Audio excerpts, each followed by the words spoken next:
মাধ্যমিক পরীক্ষায় রেজাল্ট খারাপ হওয়ার জন্য যতটা না বকা খেয়েছি তার থেকে বেশি মনে হয় বকা খাচ্ছি এখন আমি, মানে আমার মতো প্রত্যেক মেয়েরা বোধহয়। কালকে ছিল 1 জুলাই, সবাই জানো অন্নপূর্ণার টাকা ঢোকার কথা।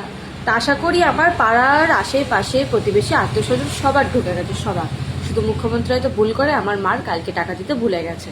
আমি বলছি না দেবে না, হয়তো আজকে কালকের মধ্যে পেয়ে যাবে, কিন্তু খুব ভুল করেছেন আমার মাকে আজ কালকে না দিয়ে, যার জন্য আমার যে ঝাড়ুটা খেতে হচ্ছে। এখন বলছে না ঢুকলেও আমার দোষ, ঢুকলেও আমার দোষ, মানে ফর্মের যদি এখন কোনো ভুলও বেরোয় বলছে সেটাও আমার দোষ।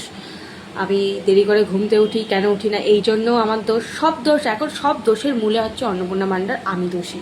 ঠিক আছে, জানি না কাদের কাদের বাড়িতে এইগুলো ফেস করতে হচ্ছে, আমার তো ফেস করতেই হচ্ছে। কাল সারা আত্মীয় স্বজনের আমার ফোন দিয়ে ফোন করেছে, যেই বলছে সবার ঢুকেছে, আমার মার তো হাফ অবস্থা খারাপ। তারপরে গেল এখন দুপুর 12টা 1টা বাজে, এখন সারা পাড়ায় মনে হয় ঘুরতে ঢুকেছে যে কার কখন ঢুকেছে, কিভাবে ঢুকেছে, কেউ তুলেছে কিনা। তো প্লিজ দয়া করে বলছি, আমার এই ভিডিওটা যদি কারোর কাছে পৌঁছায়, আমার মার টাকাটা অন্তত সে ঢুকিয়ে দেবে তাড়াতাড়ি। প্লিজ দয়া করে, আমাদের মাথা খারাপ করে দিচ্ছে। আর কার কার বাড়িতে এরকম করছে কমেন্টে জানাও।